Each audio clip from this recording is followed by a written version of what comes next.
ये तो मुसलमानों की पार्टी बताते हैं कांग्रेस को। बाबा साहब से तो नफरत करते हैं ये लोग, संविधान से तो नफरत करते हैं ये लोग, एससी एसटी ओबीसी से तो नफरत करते हैं ये लोग, आदिवासियों को तो पैरों की धूल समझते हैं ये लोग, और ये बात करेंगे। अरे जिसने 10 सालों में हिंदुस्तान के स्ट्रक्चर को तोड़ तोड़ करके, चोट कर करके उसको तहस नहस करने का काम कर दिया हो, वो संविधान के रक्षण की बात कर रहा है। इन्होंने तो संविधान की प्रतियां जलाई संविधान के ठीक बगल में, संविधान की बात करने वालों पे गोलियां चलाई इन लोगों ने। हिंदुस्तान के बेरोजगार युवाओं का मजाक उड़ाने के लिए हर साल 2 करोड़ नौकरियों की बात करना और फिर जो कुछ भी उन्हें मिल रही हो वो भी खत्म कर देना। यह था सपना बाबा साहब का कि 2022 तक तुम किसानों को आय दुगनी करने का जुमला देना और फिर जो आय उनको मिल रही है वो भी उनसे छीन लेना। वो तो इतना तक कहती है कि वो सर्वे कराएंगे, मुसलमानों को बांट देंगे, भैंस को एक खोलेंगे, मुसलमानों को दे देंगे, मंगलसूत्र मुसलमानों को दे देंगे। कहते हैं कि नहीं कहते हैं? आपने तो की भागीदारी, मैं क्या कह रहा हूँ, आपने तो खंडन कर दिया। और रही बात एससी एसटी की, तो नरेंद्र मोदी के ऊपर कड़ा तमाचा है ये।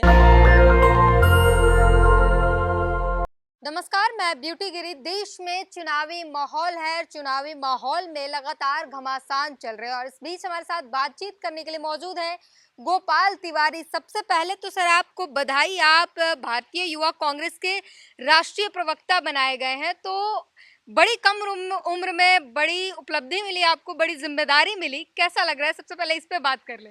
देखिए, इसमें कोई दो राय नहीं है कि हमारी पार्टी ने हमको बहुत छोटी सी उम्र में एक बहुत बड़ी जिम्मेदारी दी है।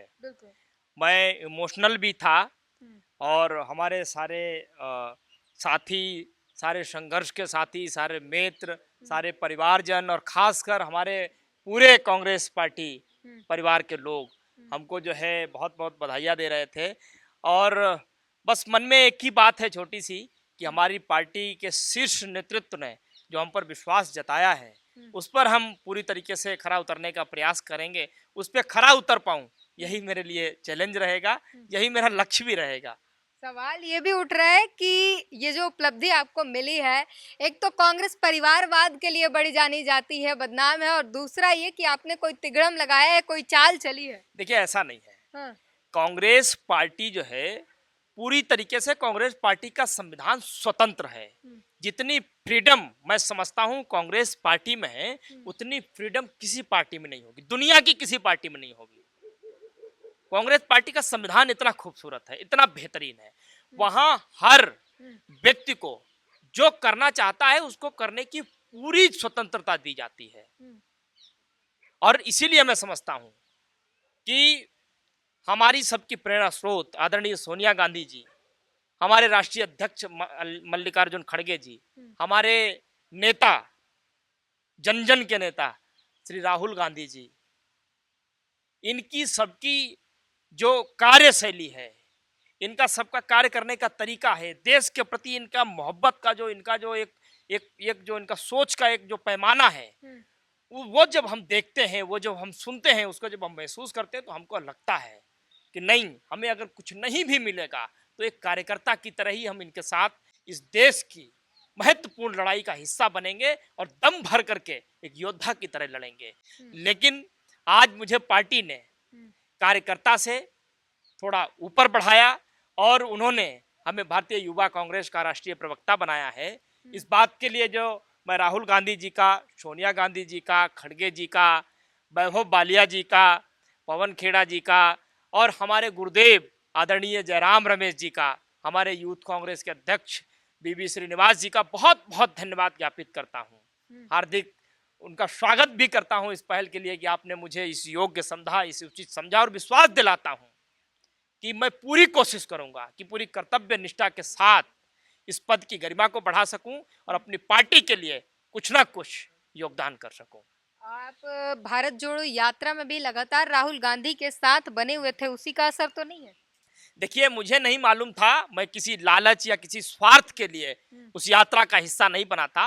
मन में सिर्फ एक ही सोच थी कि राहुल गांधी जी भारत जोड़ो यात्रा इस देश में अमन और चैन के लिए कर रहे हैं, इस देश में मोहब्बत और भाईचारा और बढ़े उस लिए कर रहे हैं। इसलिए उन्होंने कन्याकुमारी से कश्मीर के श्रीनगर तक 6 माह तक पैदल चलने का संकल्प लिया।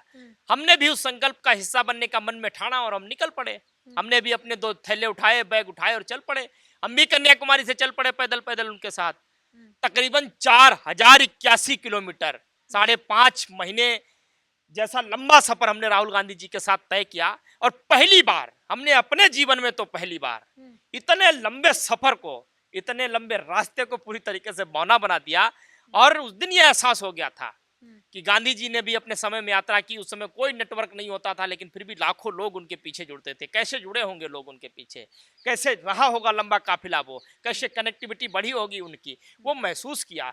और राहुल गांधी के साथ हमारा सौभाग्य था कि हिंदुस्तान की सोच व्यक्त करने वाले, हिंदुस्तान की एक नई आधारशिला बनाने वाले, हिंदुस्तान को एक नया शिल्प के रूप में, एक नए शिल्पकार बनने वाले राहुल गांधी जी के साथ हमको चलने का मौका मिला, रहने का मौका मिला, उनके साथ भोजन करने का मौका मिला, इंटरेक्शन करने का मौका मिला। ये हमारे लिए बहुत बड़ा लम्हा था। और मुझे नहीं पता कि उसमें क्या देखा गया, क्या नहीं देखा गया, लेकिन हाँ, मैं बेहद खुश हूँ और बहुत उत्साहित भी हूँ, और थोड़ा सा भावुक भी हुआ था कि मुझ जैसे छोटे कार्यकर्ता को कांग्रेस पार्टी इतना बड़ा सम्मान दे सकती है, इतना उसका उत्साह वर्धन कर सकती है। और मैं आपके भी सभी दर्शकों से कहना चाहता हूं कि आप सब भी ईश्वर से हमारे लिए इतनी सी दुआ करें कि हमारी मति ठीक रहे। ऐसी मति मत कर देना कि लोग भ्रमित होकर के उस डर के जाल में फंस जाते हैं, पैसे के जाल में फंस जाते हैं, इधर उधर फंस जाते हैं। हम निष्कंटक हमारा मार्ग रहे, और डंके की चोट पर हर झूठ से, हर नफरत से, हर जुमले से लड़ करके, चाहे तानाशाह के रूप में नरेंद्र मोदी हो और या फिर कोई और, उससे हम डट करके मुकाबला करें। भारी सवाल आ रहा है कि लगातार जिस तरीके से भाजपा आरोप लगा रही है, कह रही है कि कांग्रेस सिर्फ ओबीसी एससी एसटी की बातें ही करती है, उसके एक्शन में, उसके कामों में एससी एसटी ओबीसी दिखाई नहीं देता, लेकिन हमारे कामों में दिखाई देता है। और वही अगर यहाँ पर बात कर ले, आप भी जाति से तिवारी है, सवर्ण जाति से हैं, तो ये भी सवाल उठेगा कि आपके जगह कोई और एससी एसटी ओबीसी को मौका मिल सकता था, आपको ही क्यों चुना गया? देखिए, ये तो सबसे, आपने तो हमारी बात यही सच साबित कर दी और नरेंद्र मोदी की बात का खंडन कर दिया। ये तो मुसलमानों की पार्टी बताते हैं कांग्रेस को।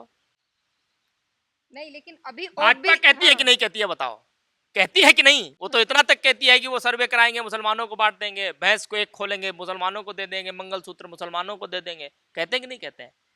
आपने तो, मैं क्या कह रहा हूँ, आपने तो खंडन कर दिया। और रही बात एससी एसटी की, तो नरेंद्र मोदी के ऊपर कड़ा तमाचा है ये। हमारी पार्टी ने एक दलित को 83 वर्ष की उम्र में राष्ट्रीय अध्यक्ष बनाया पार्टी का। इनकी पार्टी में कोई दिखा दो आप, किसी प्रदेश का अध्यक्ष दिखा दो आप, कोई मुख्यमंत्री दिखा दो आप, कोई भी। समझ गए कि नहीं? तो खाने के दांत अलग होते हैं हाथी के, और दिखाने के दांत अलग होते हैं हाथी के। कांग्रेस पार्टी जो कहती है वो करती है, और ये जो कहते हैं उसी से मुकर जाते हैं। बहुत साफ फर्क है। अभी संविधान की लड़ाई की आप लोग जो बात कर रहे हैं, उस पर प्रधानमंत्री कहते हैं कि संविधान की रक्षा के लिए हम प्राण दे सकते हैं। आप लोग सिर्फ संविधान के मुद्दों को भुना रहे हैं, होने कुछ नहीं वाला। ये गलत कहा उन्होंने। आजकल उनकी टीम गलत लिख करके दे देती है, तभी शायद वो अडानी वाला बयान भी उन्होंने, किसी ने स्क्रिप्ट गलत दे दी, तो उनका दोस्त था, दोस्त की उन्होंने बखिया उधेड़ दी खड़े होकर के।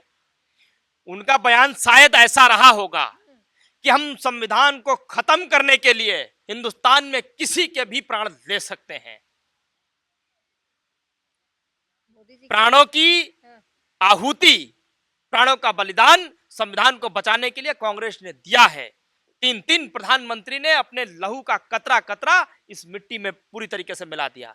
उन्होंने संविधान का रक्षण किया, रक्षण करते रहे हैं और रक्षण करते रहेंगे। और आज उस संविधान को रक्षित करने का, उसको सुरक्षित करने का बीड़ा राहुल गांधी ने कांग्रेस के करोड़ों कार्यकर्ताओं को विश्वास में लेकर के उठा रखा है। और हम सब मिलकर के अपने संविधान की रक्षा करेंगे, और संविधान को खत्म करने वाली सोच, संविधान को तोड़ने वाली सोच को यहां से भगाने का भी काम हम करेंगे। मोदी जी कह रहे हैं हम बाबा साहब अंबेडकर की सपनों के भारत का निर्माण कर रहे हैं, जो सपना बाबा साहब ने देखा था उसे बना रहे हैं। बाबा साहब ने क्या सपना देखा था? बाबा साहब ने यह सपना देखा था, मोदी जी, कि तुम जो है हिंदुस्तान के बेरोजगार युवाओं का मजाक उड़ाने के लिए हर साल 2 करोड़ नौकरियों की बात करना, और फिर जो कुछ भी उन्हें मिल रही हो वो भी खत्म कर देना। यह था सपना बाबा साहब का। या फिर यह सपना था कि 2022 तक तुम किसानों को आय दुगनी करने का जुमला देना और फिर जो आय उनको मिल रही है वो भी उनसे छीन लेना। और तकरीबन 750 से ज्यादा किसान जब आए अपने हक और अधिकार मांगने के लिए तो उनको खुली सड़कों पर मरने के लिए छोड़ देना। यह था बाबा साहब का सपना? या फिर यह था सपना कि एससी, एसटी, ओबीसी के लोग जब अपने हक और अधिकार की बराबरी के लिए लड़ने के लिए आगे आए तो उनके शिक्षा के अधिकार को छीन लेना, उनके भोजन के अधिकार को छीन लेना, उनको समाज में पीछे धकेल देना, उनको बार बार एहसास दिलाना कि तुम समाज में बैठने के लायक नहीं हो, तुम हमारी बराबरी करने के लायक नहीं हो, तुम सत्ता में आने के लायक नहीं हो। क्या यह था बाबा साहब का सपना? क्या यह था बाबा साहब का सपना कि प्रधानमंत्री नरेंद्र मोदी तुम जो है एक आदिवासी महिला को अपने स्वार्थ के लिए राष्ट्रपति बना देना और हर पल उसको एहसास करा लेना, हर पल उसको एहसास कराना कि तुम अछूत हो, तुम दलित हो, तुम आदिवासी हो, तुम मंदिर में नहीं जा सकती हो, तुम किसी पवित्र जगह पर पैर नहीं रख सकती हो, इसीलिए तो सदन में नहीं बुलाया, इसीलिए राम मंदिर के उद्घाटन में लेकर के नहीं गए। क्या यह था बाबा साहब का सपना? तो मैं इसलिए आपको बता रहा हूं, बाबा साहब से तो नफरत करते हैं ये लोग, संविधान से तो नफरत करते हैं ये लोग, एससी, एसटी, ओबीसी से तो नफरत करते हैं ये लोग, आदिवासियों को तो पैरों की धूल समझते हैं ये लोग, और ये बात करेंगे। अरे जिसने 10 सालों में हिंदुस्तान के स्ट्रक्चर को तोड़ तोड़ करके, चोट कर करके उसको तहस नहस करने का काम कर दिया हो, वो संविधान के रक्षण की बात कर रहा है। इन्होंने तो संविधान की प्रतियां जलाई संविधान के ठीक बगल में, संविधान की बात करने वालों पे गोलियां चलाई इन लोगों ने, संविधान के माध्यम से हक और अधिकार करने वालों को तो उठा उठा के जेल में बंद कर दिया, संविधान की बात करने वालों पे तो एनएसए लगाया इन लोगों ने, संविधान की बात करने वालों को तो इन्होंने यूएपीए लगा करके अंदर बंद कर दिया।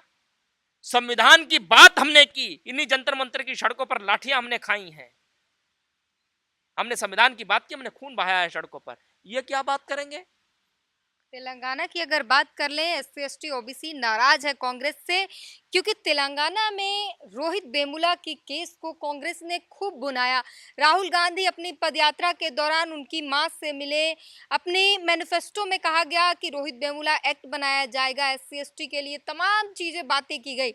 लेकिन उसी तेलंगाना में जब कांग्रेस शासित राज्य है वहां पर रोहित वेमुला को ही उनकी मौत का जिम्मेदार ठहरा दिया गया। देखिए, ये बीजेपी का परसेप्शन है।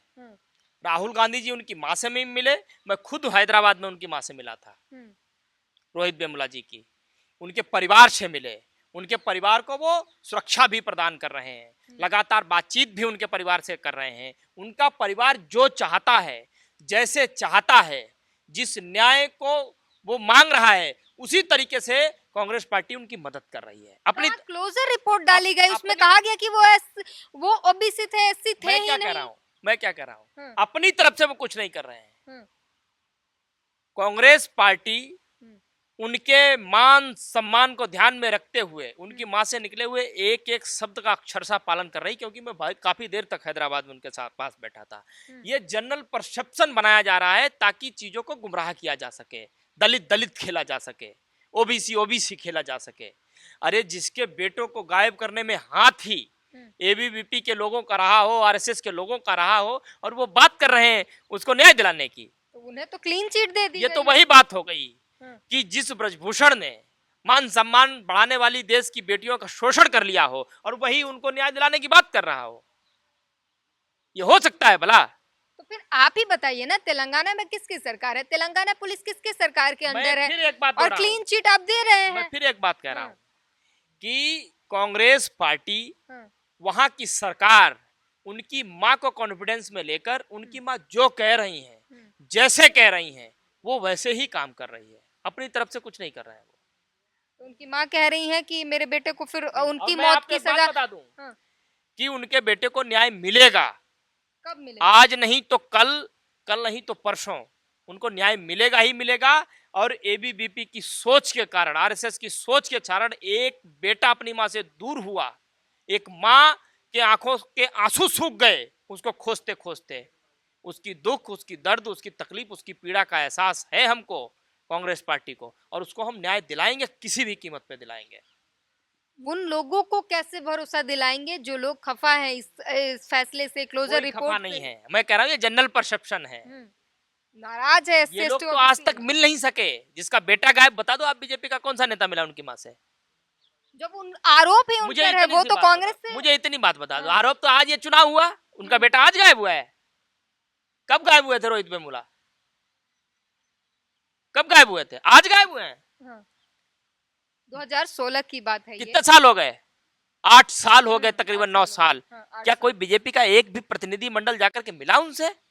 गोपाल जी, मैं क्या बोल रही हूँ कि जब स्मृति ईरानी उसमें आरोपी हैं, एबीपीपी के तमाम लोग उसमें आरोपी हैं, वो तो उनकी तरफ से बैटिंग करेंगे ना। आप कह रहे हैं कि रोहित वेमुला को न्याय हम दिलाएंगे, तो इस सवाल आपसे पूछा जाएगा। हाँ, तो चोर थोड़ी ये बताएगा कि तुम चोर हो, चोर ही बताएगा कि ये चोर है, ये चोर है। ये लोग खुद ही आरोपी हैं, तो आरोपी ही बताएंगे हमें कि तुम्हारे ऊपर आरोप है। मैं वही तो कह रहा हूं, उल्टा चोर कोतवाल को डांटे।